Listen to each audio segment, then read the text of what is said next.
Just make sure you have your microphone turned off or muted. So we can start in a minute. Just wait 30 seconds. Oh, someone coming in.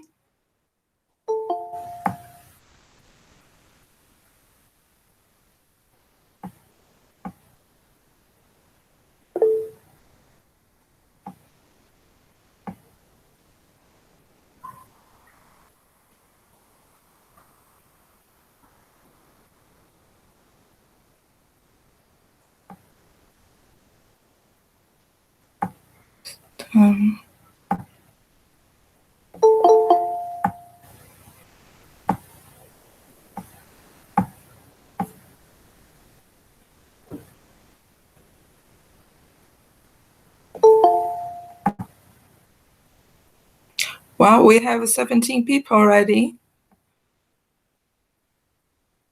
Sukesh, shall we start?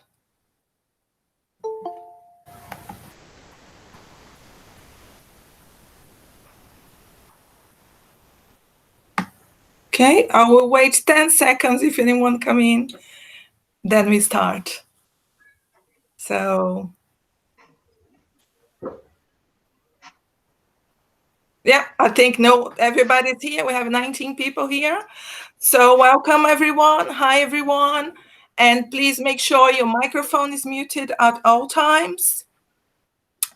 Welcome to the very first SBA webinar. The topic today is blockchain and the future of mobility. My name is Ana Paula Picasso.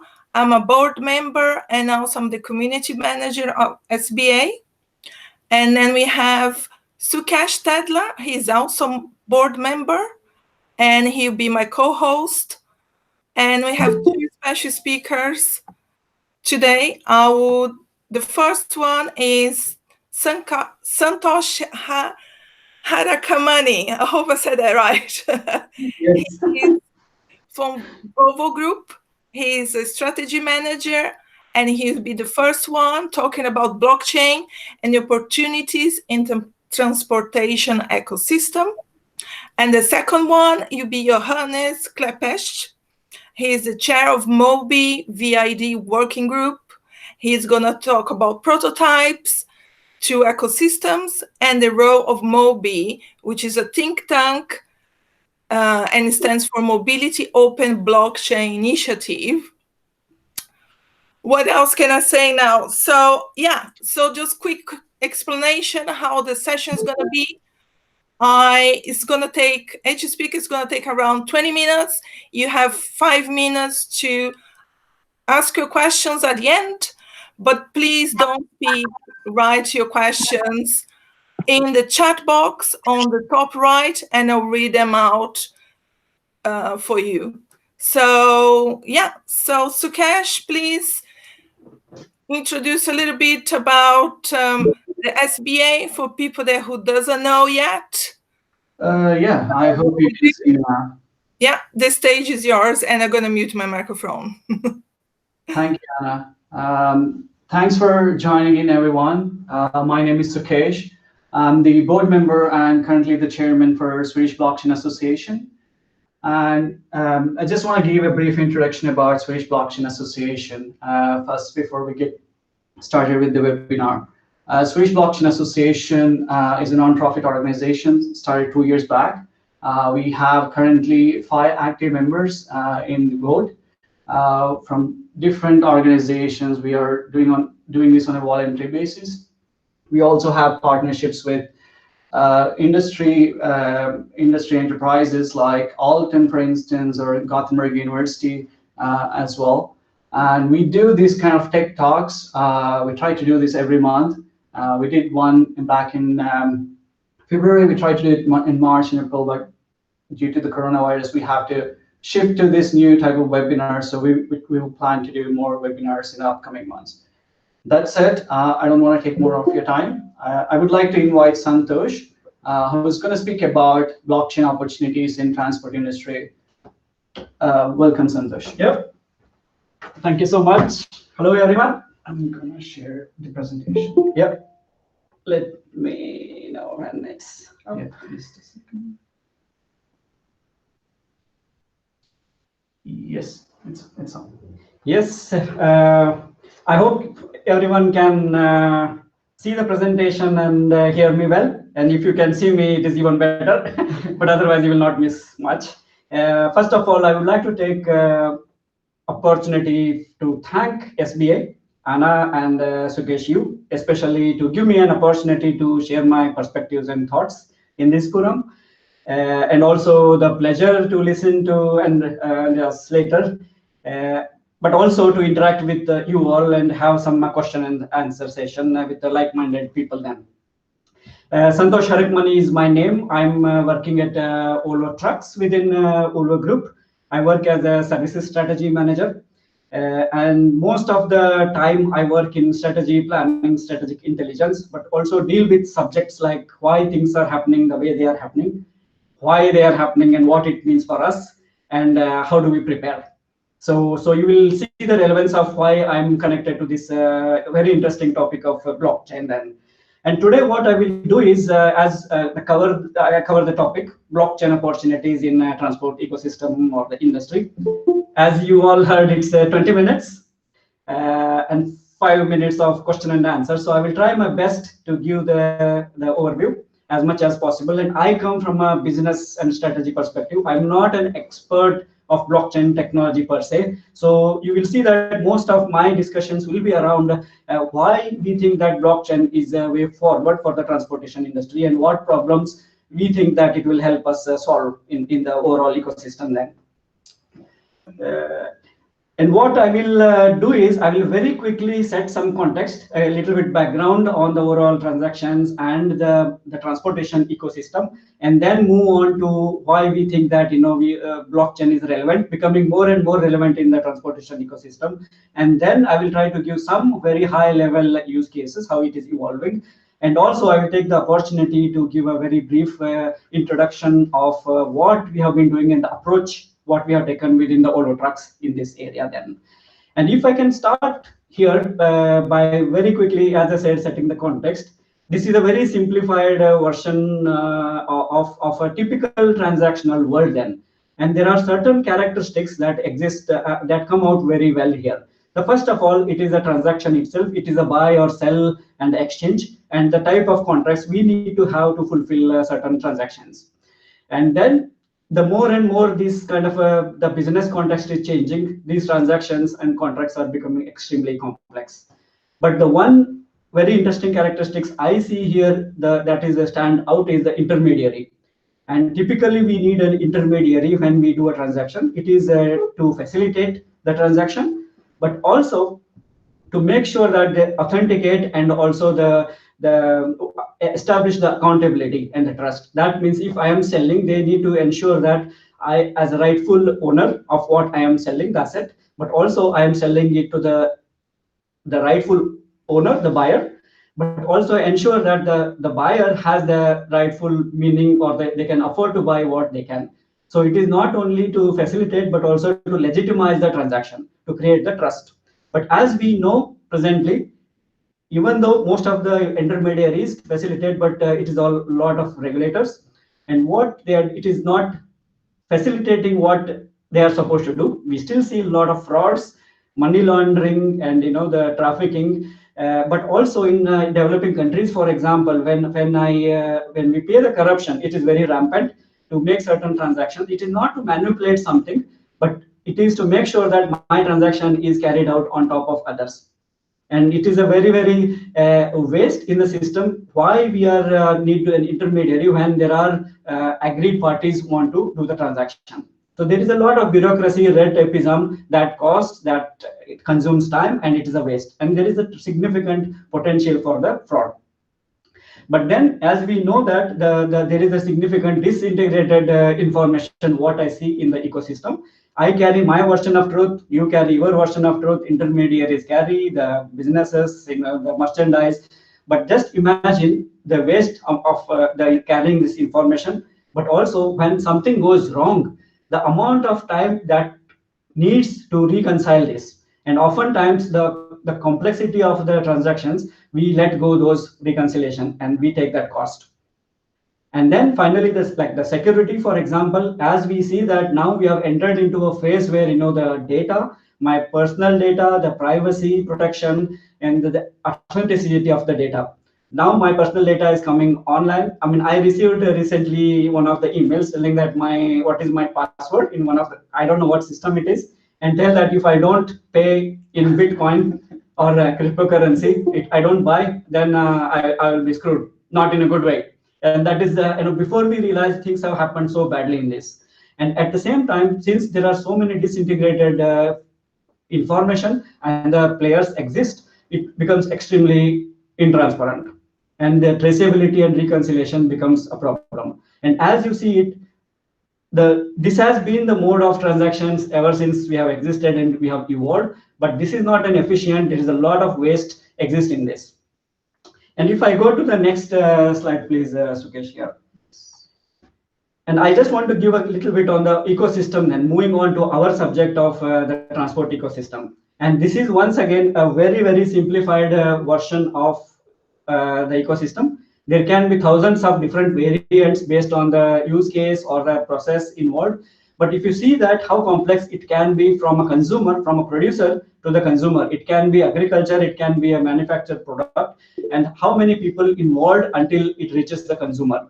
And the producer and the consumer are so far away and so disintegrated. There has been an economy exists called the logistics and transportation to move the goods from one place to other. And you can imagine if somebody is a global player in this, and they need to have operations in more than 50, 60 countries, they need to adopt to the local variants, local regulations, paperwork, laws, and also the business. And then you see that between every process, there is a contract, there is a financial transaction, and the regulatory obligations. And you can imagine how complex this can be in a real-time scenario. But what this particular the ecosystem, what I have given is a very, very traditional ecosystem. But as we know, things are changing. Things are changing more faster than we can really cope up with. And why that change is happening then? Just give me a second here.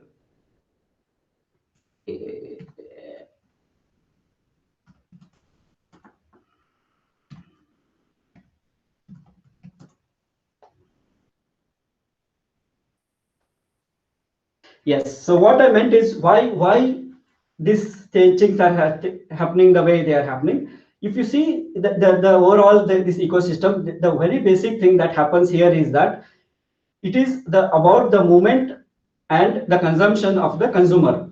That is what matters. And how do I move, and how my consumption pattern actually. If you see what is making the big change, the chaos that we are in the middle of is because we are becoming extremely demanding. I want me as a consumer, you as a consumer, we are actually on demand, on time, and online. I want it now. I want everything where I want it, when I want it. And the only people who can really make it happen are the ones who are going to survive.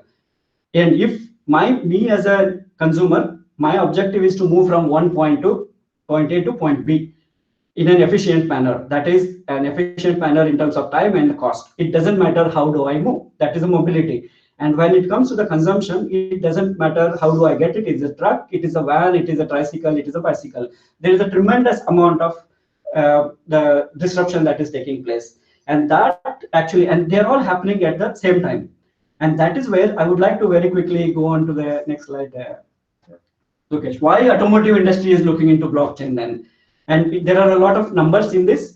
There are numbers for perception, and there are different data coming from different people. So we will not go too deep into the details of the numbers. But what I wanted to convey is that most of the transportation industry, everybody is talking about electric, autonomous, and connected. And if you see that the disruption is happening at the same time, electromobility, that is more of a energy. It is not the vehicle, but the cost of energy is coming down. It is moving towards renewable energy and also the electric future. And then autonomous, of course, when it comes to technology, for example, as we speak, the cost of technology, computing is coming down, and the cost of storage is coming down. The size of the products or the technology is coming. What it is causing is accumulation of enormous amount of data, and then we are moving towards making sense of this data and adding cognitive capabilities into the machine. We are making a machine into more from smart to intelligent. And then when it comes to connected, we know that pretty much everyone in the ecosystem are connected. And what this is causing is there is a tremendous amount of transparency that is shaping up. The supply and demand are getting connected. The way we have been doing transactions are changing. The amount of transactions will be changing, and also the people involved in the ecosystem are changing. And to keep up with this kind of a speed and the transparency needed, the security needed, we know that the present ecosystem will not hold good. We need something like blockchain technology. And that is one of the reasons why we see that the inefficiency that has been existing, the technology disruptions that are taking place, and also the complexity of the transactions that are going to happen. We believe that the blockchain can be one of the things that the industry will look for. And if you please, yes, then what are the key topics then? Now I'm I don't know how much time. Yes, we have a couple of more minutes. Okay. So if I very quickly go through that, then if you see auditability, for example, transparency, and when we talk about the immutability capabilities and the tamper-proofness, it opens up a lot of auditability capabilities, the transparency, traceability, reconciliation, identification and authentication, and taking away the intermediaries. And if you see, most of these are advantages compared to what I showed in the first slide. The blockchain technology is addressing most of these topics, and here I have addressed them separately, but they are, most of the use cases, they are pretty much across, or in some of the cases it is very specific. So if I can go to the next few slides very quickly, what I will tell is, when I say auditability, it is more of a smart contracts or a vehicle history. Then as we saw, there are so many people exist in the ecosystem, and the contracts exist between them. It is very important that the obligations of those contracts hold good during the transactions or the overall the life cycle. But also, if you see that the vehicle history, for example, when I say auditability, one of the biggest issue in the vehicle automotive industry is the history of the vehicle. That means if I am buying a used vehicle, it is the odometer rigging, the accident history, and the service and repair, how the vehicle has been used. Oftentimes, I'm not sure the price what I'm paying is really the value of the vehicle. But imagine that if the vehicle has all the transactions logged on a technology like blockchain or its life cycle, the amount of value it adds, creates, and the waste it takes away from the ecosystem. So we see quite a lot of emerging prototypes coming into this space, and one of the prototype what we have worked very closely, I have driven, is in this specific space then. And also, if I have, for example, the vehicle history, if instead of I have sold the vehicle and I have leased the vehicle, for example, or I have rented the vehicle, in the future we will have more like a subscription based sales. Industry is believing that we can make more money by selling kilometers than selling the vehicles. Then it becomes even more valuable. I can charge premium when I know that how the vehicle has been used diligently in the past. I can really charge a premium in my used vehicle. If you please go to the next slide, then it comes the transparency or traceability.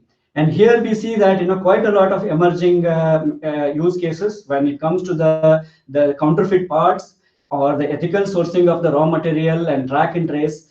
And for example, me as a consumer, when I go to a grocery store and I pick say a mango or a banana, if it says fair trade and organic, if I scan the product, if I know that how that part has been, or the fruit has been really sourced from the farmer to the retail store, that is a value for me. If I go to a dealer and over the counter I buy a part and I scan it, if I know the path that has taken in the supply chain, that is a value for me. And you see that kind of the traceability or transparency topics are evolving. And also, as we are moving towards more the electromobility, the energy sourcing, for example, if I am sourcing generating the energy I have invested, I can feed it back to the grid, excess energy, and I get certification. And that kind of a sourcing of the data authenticity is becoming quite prevalent in the use cases. But also, as we are seeing a lot of the ethical sourcing of the raw material that are very critical to the overall the ecosystem in the electromobility, we see a lot of use cases around the cobalt traceability from mines to the smelters to the factories. And if we go to the reconciliation, as we say, there are quite a lot of transactions we do, very disintegrated. There is a parking, there is a toll, there is a washing, there is a fuel. And we have a lot of different vendors or the suppliers involved in this. Me as a consumer, once again, the value is if I have one place where I have authenticated transactions coming from one source for all my transactions across. And also, as we move towards electromobility, it becomes even more complex because there are different suppliers and different service providers. And one of the key trend that is happening also is in terms of regulations of reconciliation. There are a lot of different parties involved in this. For example, regulators for the truck drivers, hours of service. Right now, there can be quite a lot of rigging of the information if the drivers want to drive more than what they are allowed in a stipulated time. And the amount of information that needs to be fed to the authorities, the police, and then the truck owners and the ecosystem. So if we have a distributed, the records of these information, that makes it a lot more easier for the reconciliation of the whole system. And also, as I mentioned, we are moving towards more complex transactions in the future. We sell the services, and how quickly we can do the reconciliation of the invoices based on how much usage, per usage. The present way of working will not work. Actually, sometimes within our organization, we forego the cost of subscription because the administration cost is so high. In the future, if we need to rely on the technology like blockchain, it will be a lot more meaningful and value. And finally, then, identification, vehicle ID, driver ID, know your customer. As I mentioned, the data authentication, the authenticity of the data, authenticity of identifying the individuals.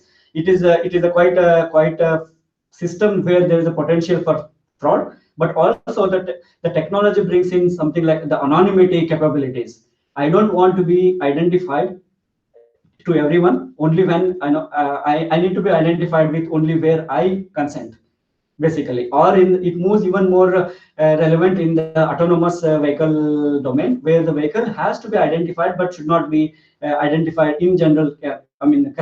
Collect the data and identify the vehicle, but still it needs to be available when there is an accountability needs to be established.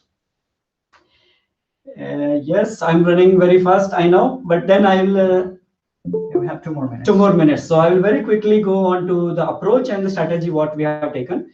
So as I mentioned, we started looking into more of the impact of blockchain, what it really means for us, and how do we prepare. And as we started initially, we felt that blockchain right now, it is not going to disrupt immediately, but the future of transactions will need something like blockchain. That is becoming very, very evident. But at the same time, we wanted to know the understanding of blockchain. For example, for some people, blockchain is Bitcoin.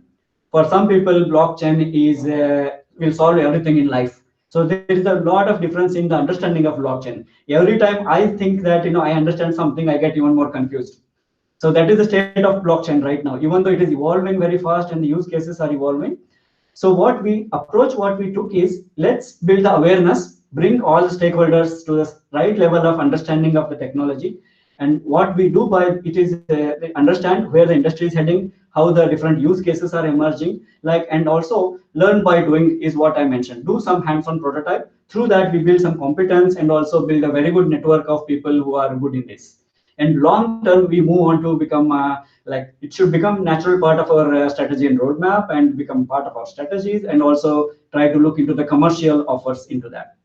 That is how we started, and we identified a lot of use cases, but shortlisted on one, and that is based on the business value and how much stakeholder engagement, and how, because sometimes it's a very traditional organizations, it becomes very difficult to convince the adopting new technologies. It becomes too complex, and the maturity of the organizations will not be readiness to adopt this kind of technology. So we need to be in the right ecosystem to start a prototype, and that is very important for the success of the prototype. And of course, the technical viability and the success factor around it. That is based on these factors, we identified a use case, but also we looked for different partners and competences. And of course, as I have listed here, it is more blockchain credibility in itself. We don't want end-to-end a lot enterprise the support. We want experts in blockchain. We wanted to help us.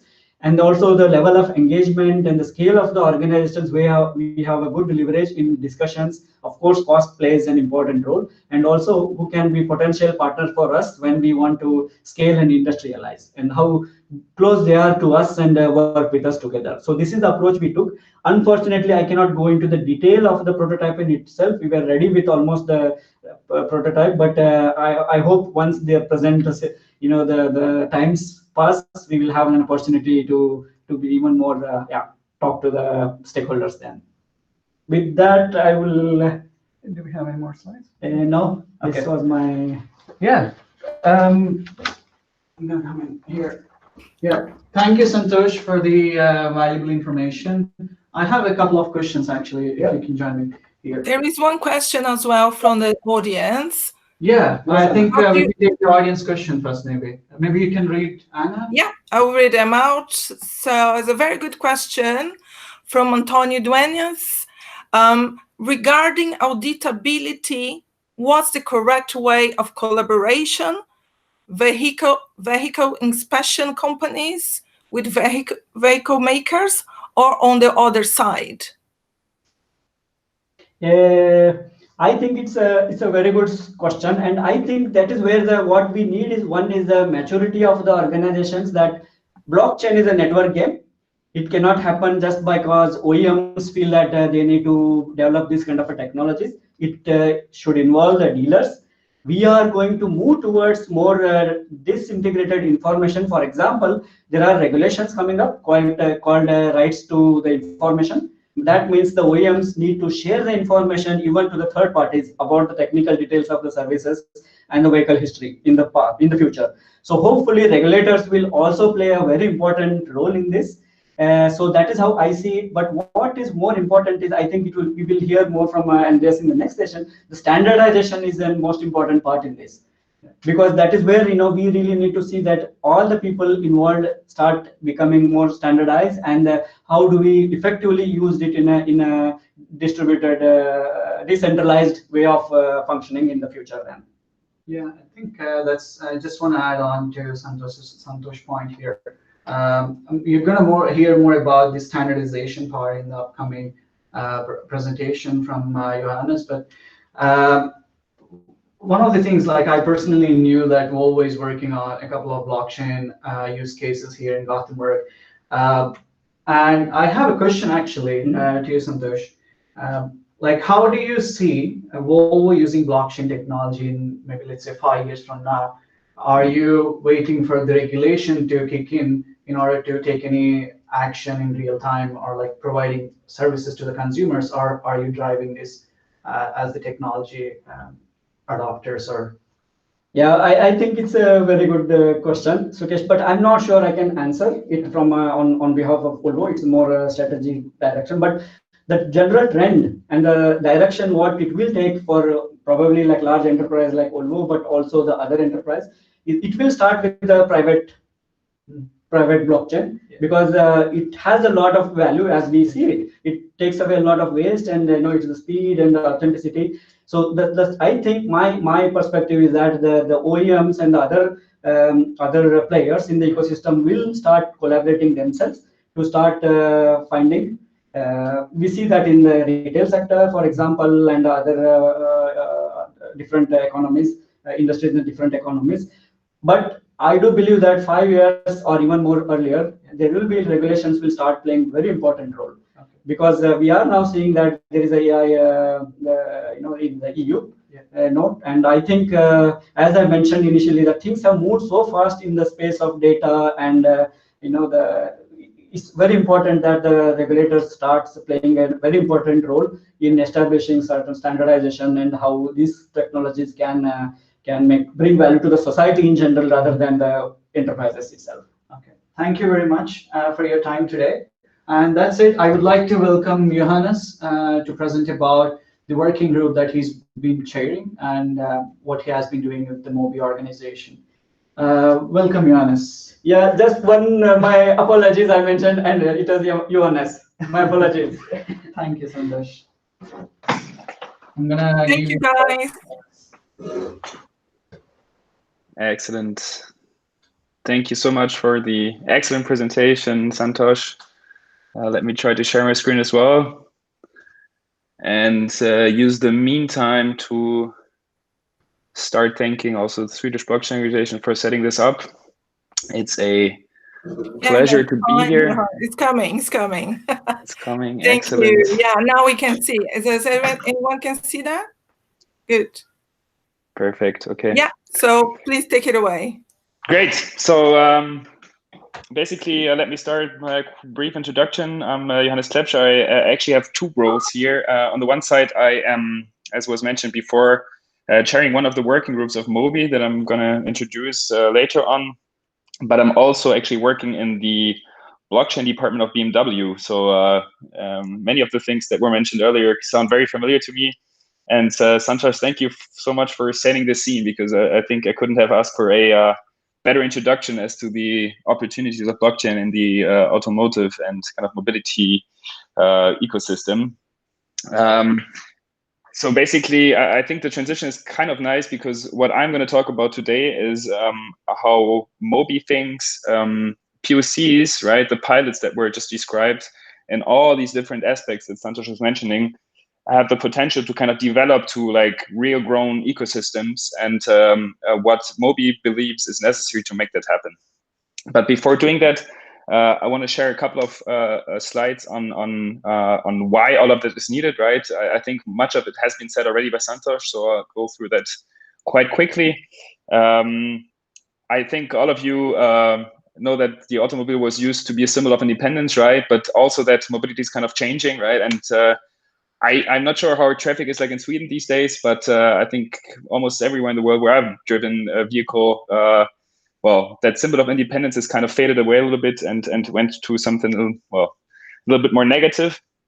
So the question is really, can technology help to improve mobility, right? And luckily, we live in a time where we have all these like kind of emerging technologies, right? Starting with the Internet of Things, which allows basically vehicles, customers, sensors, and anything to kind of communicate. Okay, then we've got artificial intelligence, which can be used to kind of make sense of all of that communication. Okay, and the third one being blockchain, which is useful for what Santosh already described earlier, right? To make all of that transaction that is going on between all of these different objects trustworthy and a little bit better handleable. Let's put it this way.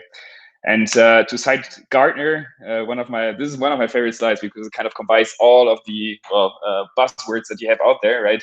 But I think this sentence puts it down quite nicely, because in the end, the confluence of blockchain, IoT, and AI will enable every entity and really thing to have an identity, to be intelligent, and to transact with other entities. And this is what's in the end gonna maybe and hopefully change mobility, right?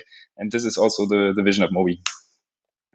All right, I think this slide I can skip over quite quickly, right? In order to change mobility, I think every OEM has kind of put out that strategy of focusing on these four items, right? From autonomous vehicles to shared mobility to connected mobility and to electrified mobility.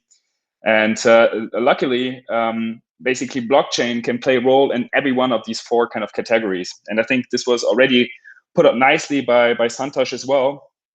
And actually, we within BMW over the last 2 years have kind of started with small prototypes and pilots and PoCs here and there to kind of see what is possible, what the limits and the opportunities of the technology are.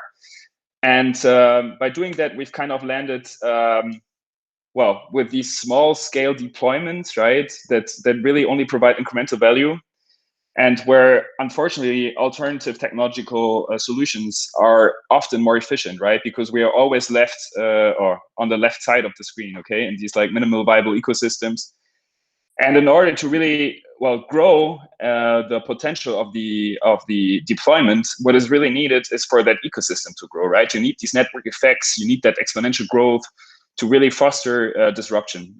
And to make that happen, basically, one thing that is necessary that was mentioned by Santosh already as well is promote standardization, right? But you also need partners, you need open source mentality, and yeah, you just need a change in mindset, okay? And well, it's only these network effects that will eventually lead to the success of a blockchain solution. And it's only the openness of the blockchain solution that will enable that network effect. Okay, so far so good. The good news for us is that 2 years ago, in order to make these 4 things happen, right, to promote the standardization, to find partners, to pursue open source mentality, BMW joined MOBI, and the rest of the presentation, I'm going to focus on what MOBI does. MOBI stands for Mobility Open Blockchain Initiative, and it's a, well, I mean, you all can read, right? But it's a MOBI global smart mobility nonprofit consortium, and it consists nowadays of more than 120 members of the kind of mobility ecosystem, right? Who all share the vision of making mobility services more efficient, affordable, safer, cleaner, greener. And to do that, what they want is to create standards, right?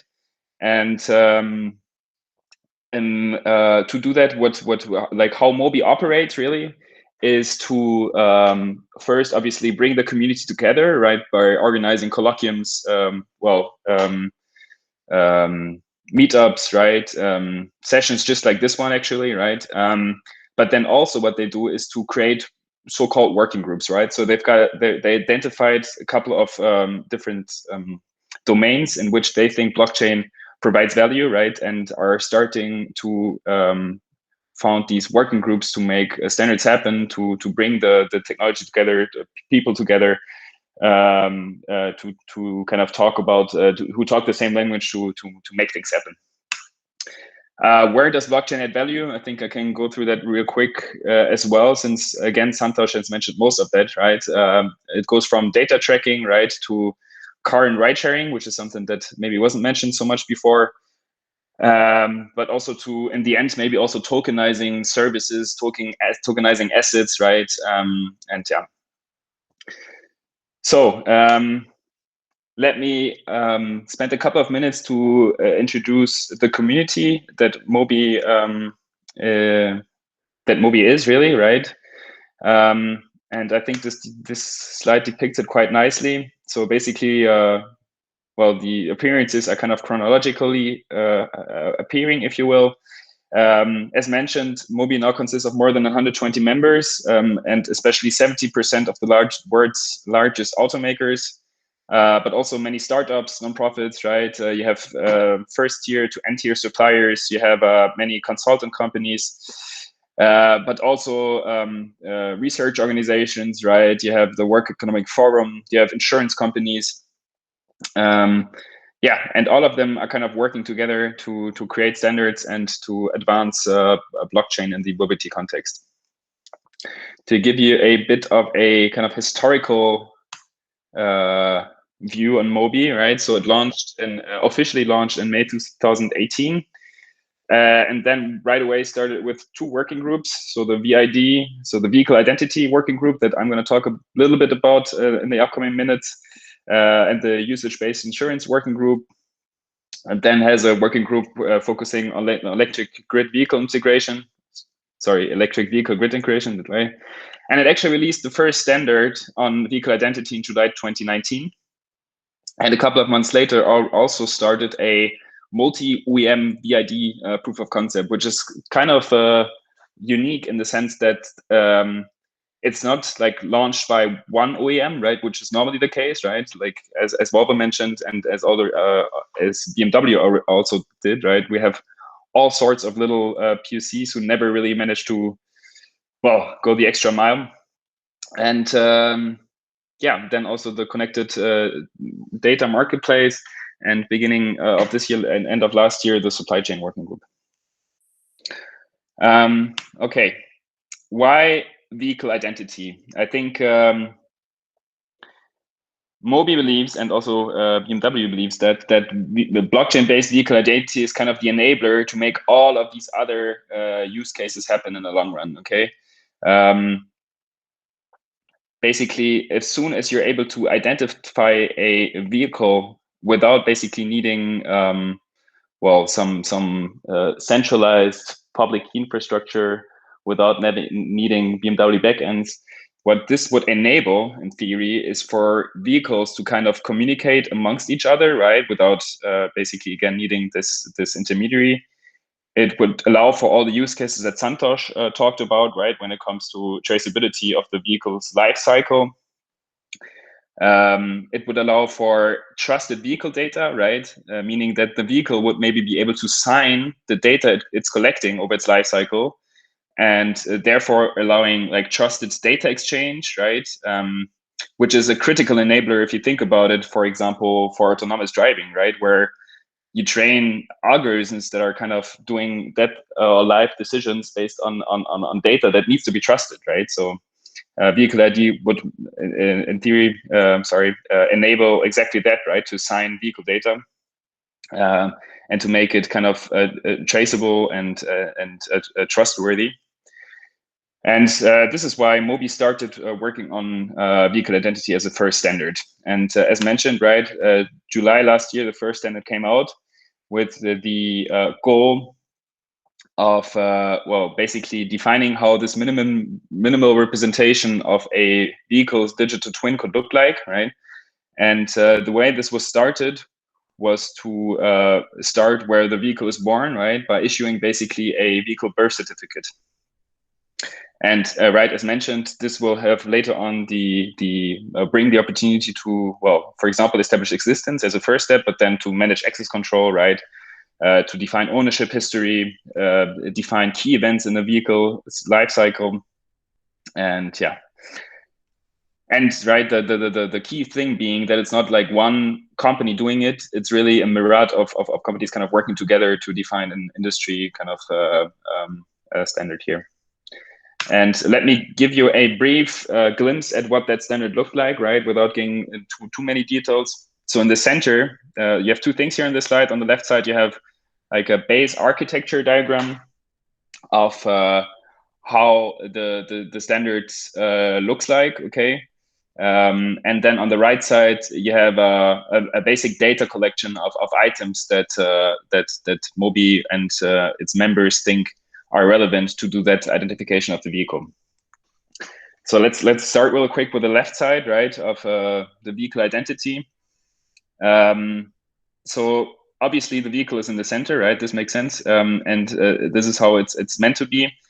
That basically every interaction takes place with the vehicle directly, and in the center you have the vehicle wallet that consists of vehicle identifiers or credentials for the vehicle identifier, warranty certificates, ownership certificates, etc. And what was standardized here is the thing in the middle. I'm not sure whether you see my pointer, but that VBC in the middle, okay, which stands for vehicle birth certificate.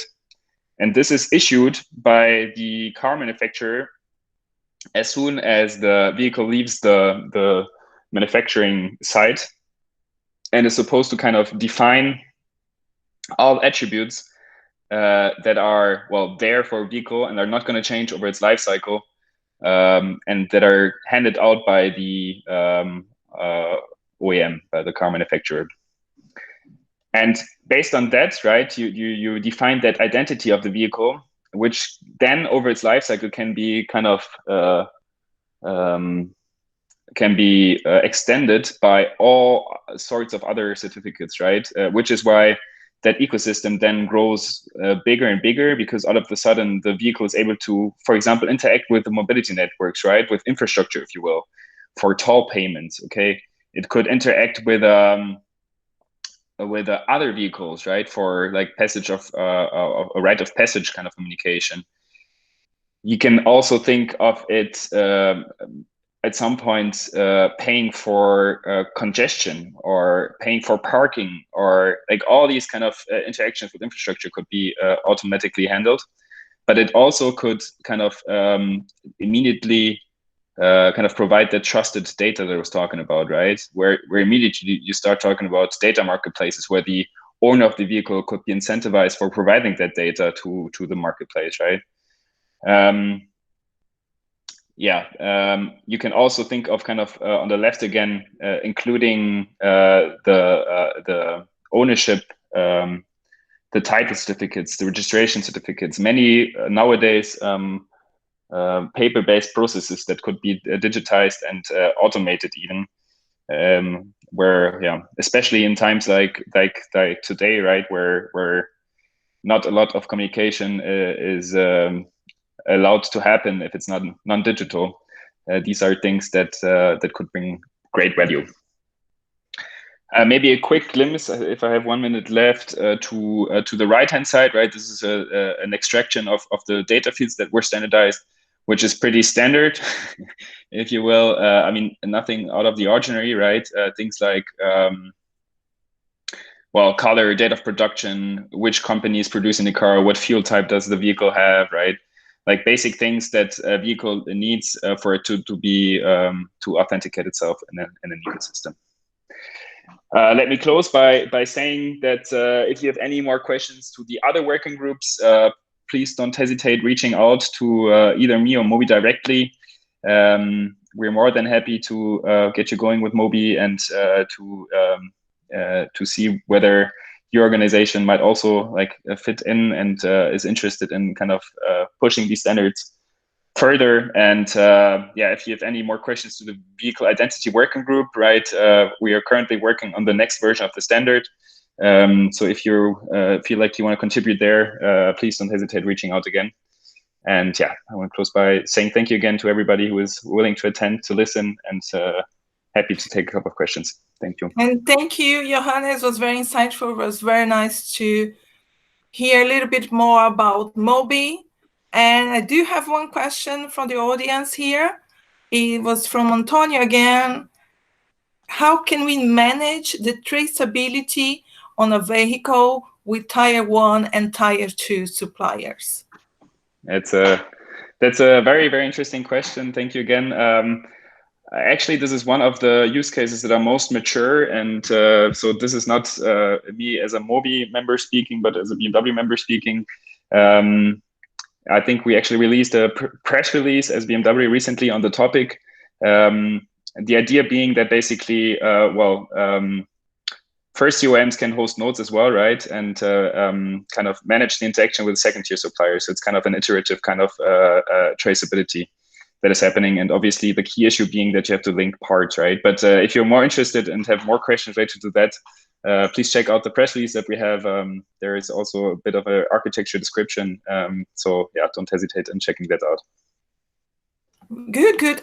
I also have another quick question here from Mutibi. Here. How can MOBI be contacted for a quick guide and support for auto blockchain projects? Yeah, either reach out to me via LinkedIn. I can put you in touch with the right people if you give me a little bit of context in what you exactly need. I'm sure that we'll find a way. So I think I don't know whether my LinkedIn was shared somewhere, but it's just my name. I can make it happen between the two of you. I can introduce you to TP. Yeah, great. Any more questions? Sukesh, do you have a question yourself? Yes. So I have a question here. In working group, what is the next step by the members? Right. So basically, the way these working groups work is that first of all, for a given topic, right? If you say vehicle identity, right, where we started off at was to kind of first see, okay, what different, like what are the use cases that are related to vehicle ID, right, when it comes to Mobility, and then to start to kind of depict a base architecture and see whether these use cases are kind of fit the architecture that is described, right? Then gradually kind of walk through the architecture diagram and move over to like data standards, what data fields are required, right? This is kind of the way the working group operates. And the beautiful thing is that within these working groups, you have people from like a very diverse background, if you will, okay? You have people obviously from car manufacturers, right? But as mentioned before, from tier X or tier N suppliers, but also from consulting companies. So you have a lot of different kind of perspectives that are being brought in on the same topic, and this is super interesting and yeah, always great to be a part of that. Yeah, I can also add a bit on that because I personally am also like Swedish Blockchain Association is also part of MOBI, and we have been part of the working groups as well. Like marketplace, for instance, and also we have been part of the EVGI working group before. It's really a good place. We have these weekly sessions where everyone contributes to these standards. I think if you're anyone who is interested in this industry and who would like to contribute, whether directly to MOBI or if you don't have the direct contacts, reach out to Swedish Blockchain Association and we can help you get in touch with the right people for your particular service or idea or the concept. So that's it. Thank you, Johannes. I'm really grateful for you to be here, and the same for Santosh as well, for sharing your thoughts about the mobility sector and also the blockchain domain and the technology. I would just like to end the presentation by saying, when we talk about the future of mobility and blockchain, one thing comes to my mind. I would say collaboration. I think collaboration is going to be the key. So if you're working on a project, whether it's specifically on the blockchain technology, or if you have an idea on the mobility sector, please reach out to people who are working in this industry and collaborate. I think collaboration is the only way for success in this new technology domain and this new innovation. So that's it. Thank you for participating today. And we will share the recording after the session. Yeah, I will send the recording to everyone. Yes. And someone was asking me if we could share the presentations, but I think we need to check on that. But definitely the recording will be sent out. Yeah, and thank you for everybody participating. We're gonna definitely do another one, me and Sukesh. We don't know the topic yet, but if you follow us on LinkedIn, Swedish Blockchain Association, we'll be announcing that. We also have a meetup page. Just if you want to join a group on the meetup, we're very active there. And that's it. Thank you all. Thank you for very insightful topics into the future of mobility. And that's it. Stay safe. Stay safe. Guys. Bye. Bye. Thank you, Santosh, Johannes. Bye, everyone. That make questions. Thank you, guys. Recording. Bye. Thank you.